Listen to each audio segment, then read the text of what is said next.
As a kid, I don't know that I felt a lot of value, pretty strong insecurities and lacked self-worth, and getting with the group of friends that was the quickest to accept me. And all of a sudden, I am Mr. Popular. I'm going kind of nowhere fast, but all the people I'm hanging out with are in the same boat and they're highly accepting of me right where I'm at. I ended up losing my scholarship, got into a car accident, ended up getting back surgery, and I got hooked on painkillers. Things spiraled very quickly with those. All of a sudden, I stopped taking them just to treat physical pain. Very quickly run out of money, pawning stuff to make ends meet so I don't get sick between one prescription and the next. I graduated to robbing other dealers. So I would call people that I was selling to, say, hey, do you know somebody on the other side of town? I'll throw you a finder's fee. And people were pretty inclined to do that. I hate myself for the things I'm doing. I know it's wrong. So I put as much hair as I could and just hoped to slip into darkness. They found me, called 911. I went to move from the bed and I was handcuffed to it. Things just got way, way worse. I knew all the stories of the Bible and they did not mean a thing to me. That magic show ended 2,000 years ago. I heard God say, trust me. I'll just come out and say it. I don't trust you. I'm a 32-year-old, 12-year-old. I have no idea what I'm doing with my life. Like, please help me. Whatever you ask me to do, I'll do it. I have no clue what I'm doing. So what's your story, Adam? I mean, I had a fairly normal childhood. I was middle child. My parents were pretty young. I have a brother that's 2 years older than me, a sister that's 2 years younger. So I was classic middle child. My parents were both pretty young. They both worked. And so while I know my parents definitely loved me and cared about me and did the best they can, looking through an adult filter, which is what I think we're normally inclined to do. As a kid, I often felt different. You know, I don't know that I felt a lot of value and a lot of these internal, drivers for like self-health. Very close with my brother growing up and my sister, and, had a fairly normal childhood, man. I grew up in the west side of Chicago, huge extended family, very close. And we moved to North Carolina when I was maybe 10-ish, and was a new kid in school. And I did not like that. Anybody that's been a new kid in school, that's not a great feeling. I was already very insecure anyways. And luckily I found some kids that rode the same bus with me. I think, that's how we meet most of our friends as kids, is through school, and had a really good childhood for that 3 years there. Played in the woods all the time and just explored and was super adventurous and building forts, and it was great. We moved again to St. Augustine, Florida, which is basically where I grew up. We moved there. I was about 12 or 13. Again, the new kid in school. I'm a teenager, adolescent. So all those weird feelings of coming into a teenager, coupled with pretty strong insecurities and lacking self-worth, and made me inclined to pretty much get in with the group of friends that was the quickest to accept me. And usually the people that are quickest to accept you have the lowest standards. And so that's the group I found myself in. I remember very well going to a party in sixth grade. I think I was 12 years old, and I drank alcohol and smoked weed for the first time in my life. And I was like, yes, this is what I've been looking for. I finally feel comfortable in my own skin. I'm all of a sudden Mr. Sociable and everybody's best friend and having a great time. And the party ended. And the next day I'm like, how can I do that again? Because that's the feeling I've been after. My whole childhood, I never felt as comfortable in my own skin as I did in that moment. And so it became a daily pursuit afterwards. So at 12 years old, alcohol is pretty hard to find. However, was not. I had a lot of friends with older brothers who, they were the guys to get it from. And so I did. And I quickly found out as a 12-year-old that pot costs money. And, I'm not flush with cash at 12 years old. I'm maybe mowing some lawns on the side for some extra, money, but that's about it. So I decided to buy a little extra to sell to my friends to get mine for free. And that started a 20-year career of selling in different kinds and quantities, types, all kinds of stuff. So pretty big pothead through high school, surfer, stoner kind of guy. I did sports. I played football, wrestling, weightlifting. Was pretty good in all three of them. And like the camaraderie of being on a team and being a part of something bigger than myself. And I would say it was relatively healthy. I did most of the things that all the other kids were doing, some parties on the weekends, and I really enjoyed my high school career. After that, I got an academic scholarship somehow to college, and I went to Orlando. I went to UCF. And very, very quickly, with zero supervision, and I'm living in an apartment with three other friends from high school who were also kind of potheads. It was just, smoking all day long, every day. We went to school, probably didn't try very hard. And I met a couple guys in college, and this is where a lot of things started to change for me. So I met a couple guys in college. They were from New York. One of their dads was in like the mob or something, and they fronted us 100 pounds a week. They had a guy drive it down, get a storage container, set everything up. And all of a sudden, I am Mr. Popular. Now, most people are aware of this rule of threes. If you don't have air for 3 minutes, you die. If you don't have water for 3 days, you die. 3 weeks without food and 3 months, give or take, without shelter, you die. And we all have this internal instinct, survival instinct, to get those needs met however possible. The way I usually tee this up is if I'm holding you underwater in a pool with everything I have for 2 minutes and 50 seconds, what would you do to get up to get the next breath of air? And the answer is anything. And we all have this built into us, this need to survive. Most people are aware of those physical needs.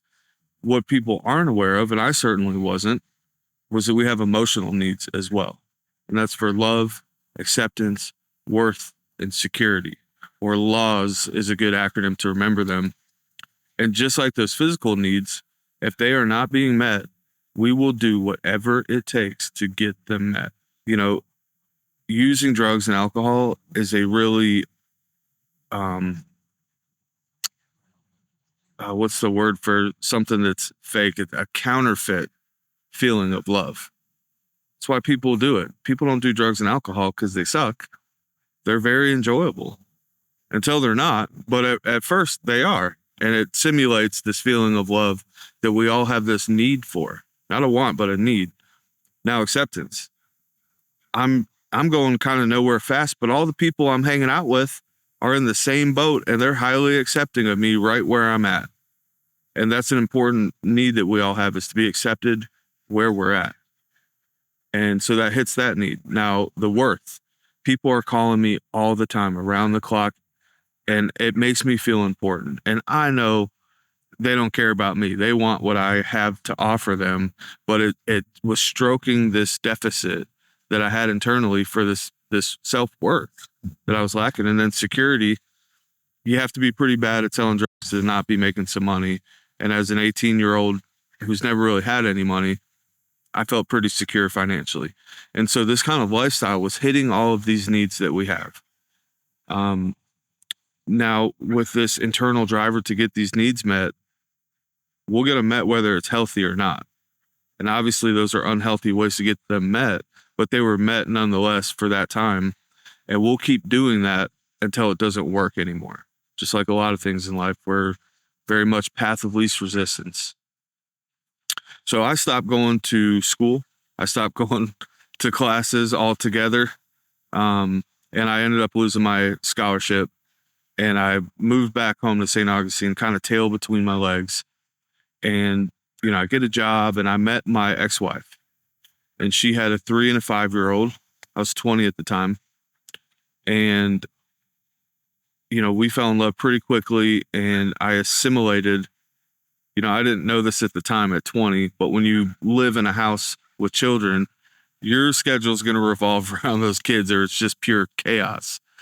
So I assimilate into this family dynamic of like a husband role, a father role, and all of a sudden I stopped doing the drugs. I stopped drinking.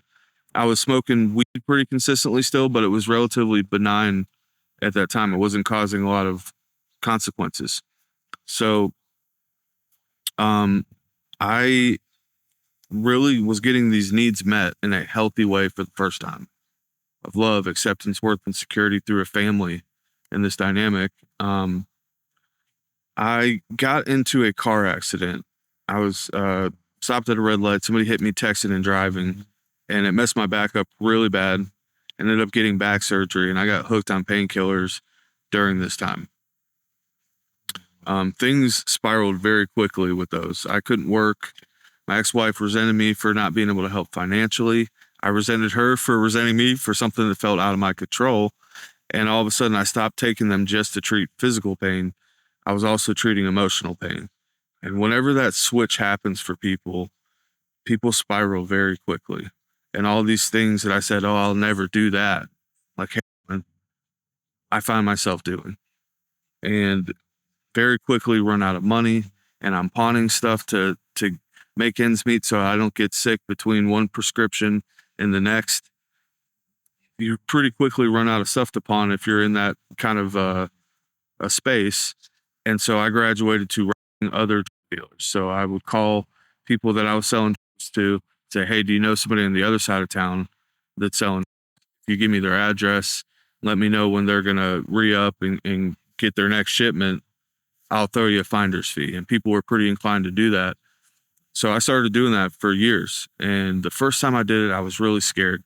I was wearing, pantyhose over my face and gloves because I was worried about fingerprints. And looking back, it was kind of funny because drug dealers aren't going to call the cops if they get robbed. They're just not. Call the cops. Hey, I got robbed. What'd they take? My drugs. So that doesn't happen. So I did it the first time, pointed a gun at a guy, zip tied him in his apartment, took all of his drugs and his money, and left. And on the drive home, my adrenaline was just pumping. And I thought for a quick second, I was like, man, if I got caught, I wonder what would happen to me. I always had kind of an underlying theme of adrenaline and just like chasing that, whether it was fighting or just doing reckless stuff, surfing the biggest waves, trying to hit somebody as hard as I can in football, just you name it. And so I did this for years, and towards the end of it, I stopped caring. I kind of hoped that somebody would just blast me with a and put me out of my misery, but it just never happened.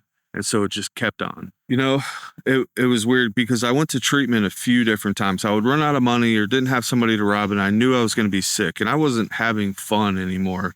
I was just trying to not be sick.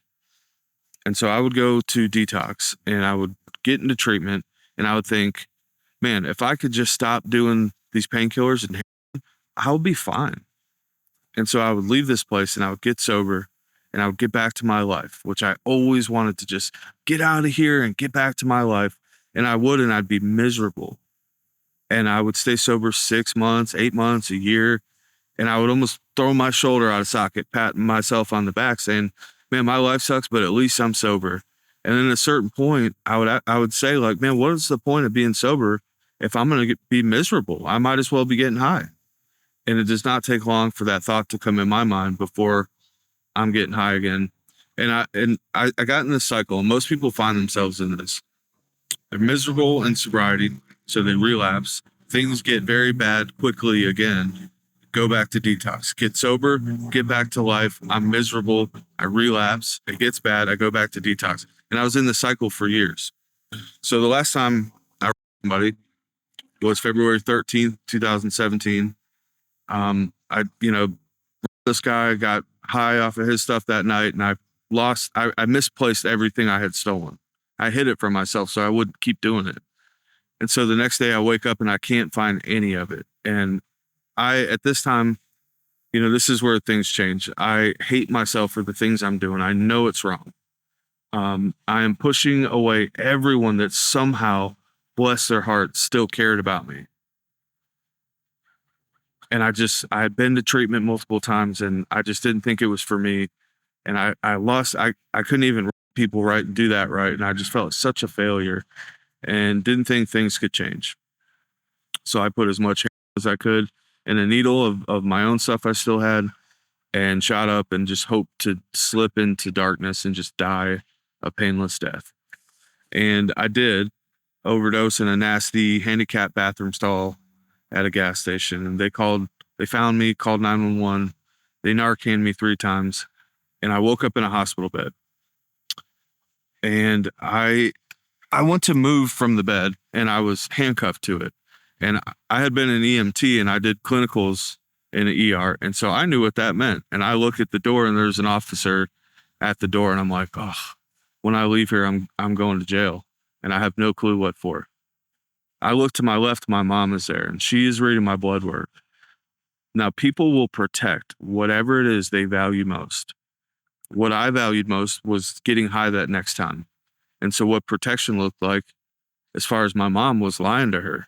She would say, hey, son, like, we know you're in pain, but we also think you have a problem with these painkillers. And what protection looked like was getting really aggressive with her, because I knew that would kind of shut her down. I'd be like, well, are you a doctor? No, or do you think you're smarter than a doctor? They prescribe these. I'm in pain. Get off my back. And that worked to keep her at bay because, she didn't know what to do. That was all she was aware of. Now she's reading my blood work, and I have every drug known to man in my system. So all these lies I had been managing to keep my family at a distance, to keep them from being able to threaten my ability to keep using, just all came crashing down at that moment. Now I read my arrest report, and all the drugs and everything I had stolen, the cops found in my car, and I'm charged with 13 felonies. And I remember sitting in that bed and was like, man, I thought my life sucks bad enough this morning that I wanted to die. And things just got way, way worse.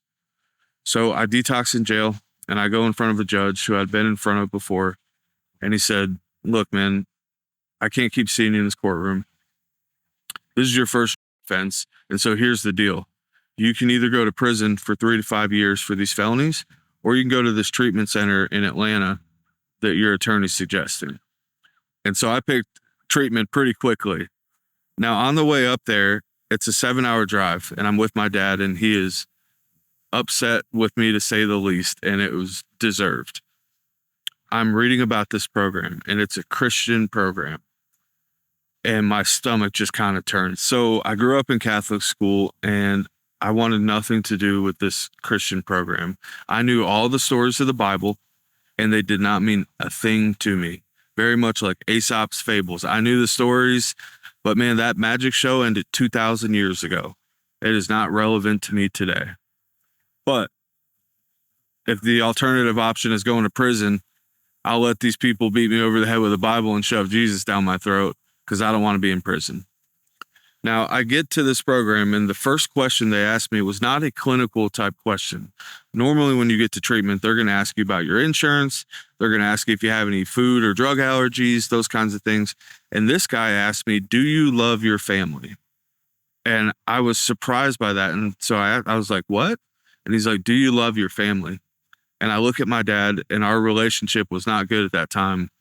And I'm like, I think about my mom, and my mom was always, the softer one, and kind of gave me what I wanted. And so I said, yeah, I love my mom. And he's like, oh, you do? Okay. Well, man, lying to her, making her wonder where you're at all the time and if you're okay, robbing people that know where your parents live. He's like, man, do me a favor. If that's how you love somebody, please do not love me. And he actually, I don't know how graphic I can be, but he dropped an F-bomb on me. He said, if that's how you love somebody, please do not ever fucking love me. And I was so surprised. I was like, wait a minute, this is a Christian program. This guy just dropped an F-bomb on me. And I was like, what? And he's like, look, dude, you think that love is a feeling, but love is action. Your actions show the only person you're trying to love is yourself. And you're failing horribly at that because you're sitting here.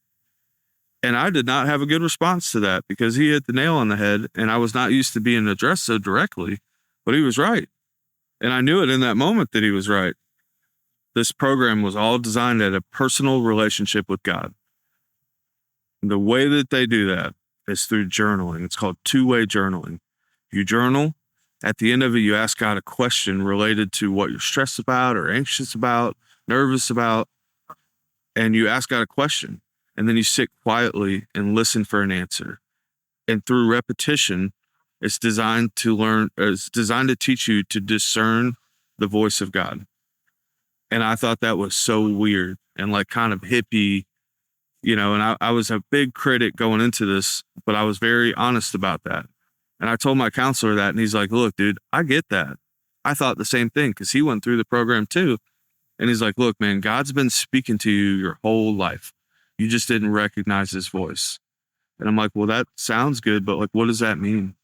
And he's like, how about this? Have you ever been about to do something that you know you shouldn't do for some kind of a consequence happening, but you go ahead and you do it anyways, and then one of those consequences happens and you're like, dang it, why didn't I listen to that voice saying not to do this? He's like, dude, I could argue that that's God speaking to you through your conscience. He's like, but here's the deal, man. In your willfulness, in your pride, your ego, your addiction, you've just gotten very good at turning that volume down.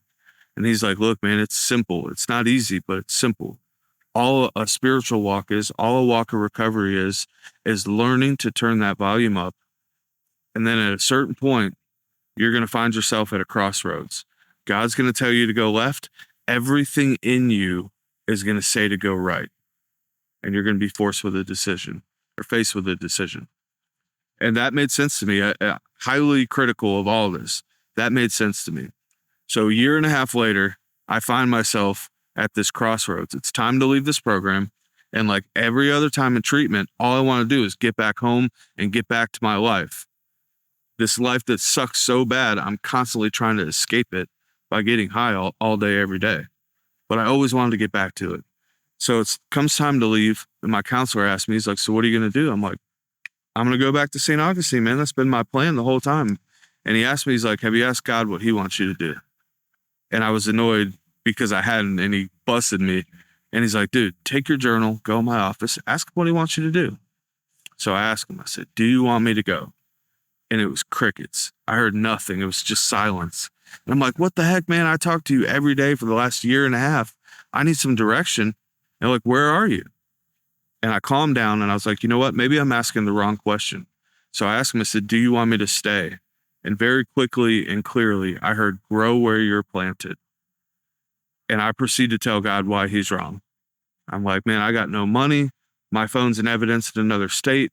I have a trash bag of clothes. My family wants nothing to do with me right now. They don't trust me. And I know one person in the state of Georgia. He was a roommate that graduated. And I felt like, I heard God say, trust me. And I put my journal down and I had this first audible conversation where I spoke out loud to him. And I was like, look, man, I'm not going to BS you because I already believe you know everything I'm thinking anyways. I'll just come out and say it. I don't trust you. Like, I want to. The concept of trusting God sounds amazing. It sounds so peaceful. And I was like, but dude, you and I both know I'm not there yet.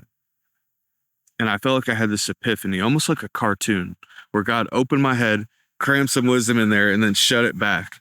And I was like, man, the reason I don't trust you is I've never given you anything to trust with. You might say go to Publix, and I'm like, nah, I'm going to Kroger. I got this. That was my whole energy. And so in this moment, I could very clearly recognize I'm at this fork in the road. God is telling me to stay in Georgia. And I know that it's him and it's not my inner monologue because it's the opposite of what I want to do. And he's saying to trust him, but he's also saying that to trust him, I have to first give him trust, and then he'll prove his trustworthiness and his faithfulness. And that is terrifying. But option 2 is I could do what I've always done and trust me. And so I said, you know what, man, I can't keep doing this. I'm so broken and I just cannot keep doing this. So I'm going to do what you're saying to do. And I hope that you're real and I hope that you show up. So I called the one guy I knew. I said, hey, I'm leaving the program. God's telling me to stay. I want to be obedient. Can you help me? And he said, I'll call you right back. So he called me back and he's like, I'm on my way. I'm going to come get you. So it takes me to a Christian sober living. First question there was also weird. The question was, do you want to live? And my response was, well, you know what? A year and a half ago, I was actively trying to not be alive.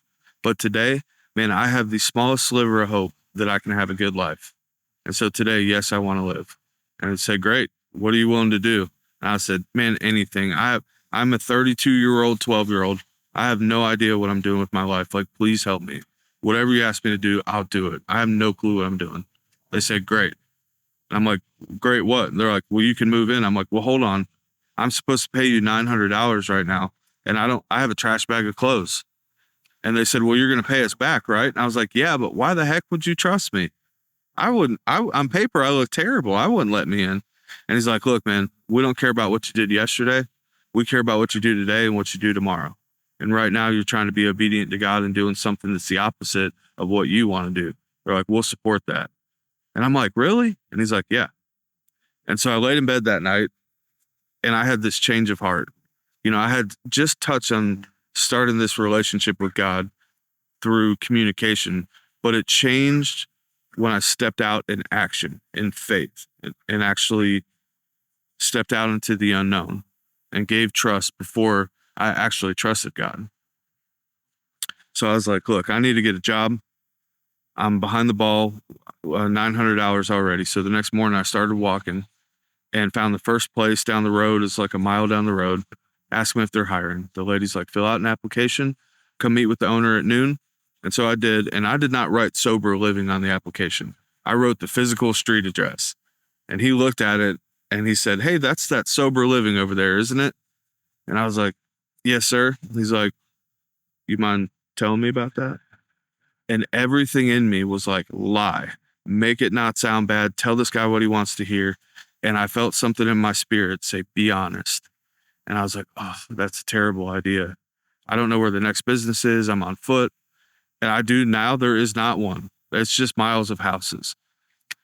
And I started telling God why he's wrong, why I can't be honest. And I just heard, trust me. And I was like, man, you told me to trust you yesterday and it worked out really good. So I said, all right. And I told this guy my story.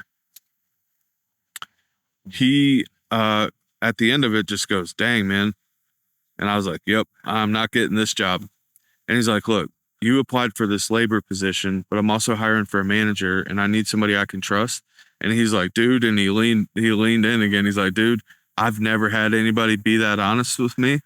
And so here's what I'd like to offer you. I'd like to offer you the manager position, and I'd like for you to come to church with my wife and I on Sundays. So we'll pick you up. And I was like, great. Man, I just got goosebumps saying that because that guy was so pivotal in my life. Great guy. So I started working at this place and hiring other guys in recovery, and it was great. He treated me really well. And the sober living said, hey, we think you'd be good at leadership. We'd like for you to manage one of our houses. And I was like, awesome. That's a great way to give back and serve and help guys the way people helped me when I first got there. And so I'm doing both of those jobs, and I get a call from the treatment center that I basically got myself kicked out of twice. I didn't graduate. I was there a year and a half in a year program, did not graduate. And I got a call from them, and they said, hey, man, we heard you're killing it. We have a job opening. We hope you take it. And at first I said, man, I'm flattered. First off, like, what's the job? What's it pay? And he told me, and this is a nonprofit ministry. He told me, and I'm like, man, that's $10 less an hour than I'm making right now. I just paid off debt. I don't even have a car yet. I'm saving for a car. And he's like, well, is that a no? And I was like, no, let me journal about it and I'll get back to you. And he's like, cool. I didn't journal about it. I was terrified of what God was going to tell me to do. And I had crunched the numbers, and I would be making less money than it cost me to live every month. And so I would just slowly drain my savings until, I'm operating at a complete loss. And I waited 2 weeks, and I sat up in bed at like 2 a.m. and I was like, man, I'm an idiot, dude. I think I'm hiding this from God by not talking to him. He knows what's going on. And so I just sat up at like 2 a.m. and I was like, dude, do you want me to do this? Because my relationship with God is very informal. He meets me right where I'm at. He talks to me the same way that I talk, so that I can hear him, And I just said, dude, do you want me to do this? And very quickly and clearly, I heard purpose over profit. And I'm like, oh no, like, this is not going to work. Like, and I'm telling him why he's wrong again. I was like, on paper, this is not going to work, man. And I just heard, trust me. And I was like, you know what? And I gave up in that moment and I surrendered. And I was like, look, man, from now on, whatever you tell me to do, I'm just going to do it. And I'll try my best to not complain about it. I probably will, but I'll try not to. But from now on, whatever you tell me to do, that's what I'm going to do. I trust you. So the next morning I call and I accept the job, and they're like, great, man. Like, we're excited to have you. That was at like 10 o'clock. At noon, I got a call from the owner of the Sober Living, and he said, hey, man, just want to say you've been doing a great job here. Your house is super healthy. You've been really helpful. From now on, like, your rent is going to be less. And I'm like, really? And he's like, yeah, man, like, you've earned it. And I was like, did you know that I just took this job at this nonprofit ministry? He's like, no, I didn't. But man, you're going to do great at that. Hey, look, I got to go. I'll talk to you later. And he hung up. And so within 2 hours, all of a sudden I went from being in the red a little bit to being in the black a little bit. So I started as a tech at this program. I went to school for counseling, was a counselor there for a few years, started doing outreach. And that's where God has kind of led me, is in searching for people that were just as lost as I was and plugging them into resources that can help get them stable and ultimately help them meet him. And then he takes care of the rest. Now, I had this kind of revelation as a counselor because my heart was just in it, man. Like, I poured everything I had out for these guys because someone did that for me, and it changed my life. And I would see guys that I thought were going to do really well when they left, and they would fail, like, pretty quickly sometimes. And I journaled about it, and I was like, man, what am I doing wrong? Like, I'm putting you first in this, and I'm being spirit led, and I'm praying my heart out for these guys, and I'm giving them everything I have. And some of them, are failing. Like, what am I doing wrong? And God checked me up on it. He's like, dude, your ego is all over this. And I'm like, what? Because from my perspective, man, I'm super pure in this and I just want to help. And he's like, no. He's like, you're taking credit for what they do or don't do. And he's like, look, man, you want to take credit for when these guys do well? That means you're also going to have to take credit when they don't. And he's like, dude, your shoulders are not strong enough to carry that load. That's my job. He's like, look, man, your job is input. My job is outcome. He said, you just keep sowing good seeds. I'm going to water them when I know that it's the right time. And you may never see it. And I needed to hear that, man, because, the whole Bible summed up, love God and love others. There is a better life available, and it's not as hard as you think. My greatest sufferings never came from change, which I always thought it would. The change of going to treatment or going to sober living or going to meetings and living this different lifestyle. My greatest suffering always came from resisting that change. And I could look back and see all these opportunities that I would have in the course of years, where I had an opportunity to embrace some change, and I wouldn't. I kept thinking I got it.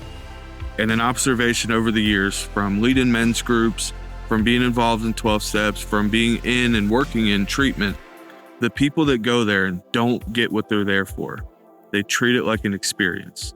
They'll go to treatment and learn about their childhood and how it influences how they think and feel and act. Or they go to a meeting and they hear somebody share their story. Or they go to church and feel like the pastor is talking just to them. And then they leave those places and they don't think about it again.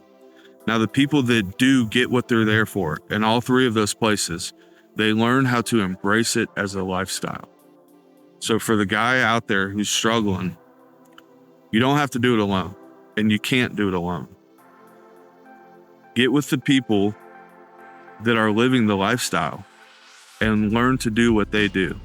Ask them questions. They're going to be more than happy to share with you because chances are somebody did it for them. I'm engaged. I just bought a house. I'm about to adopt my fiance's daughter when we get married. I got passionate hobbies, building bikes, and it's great, man.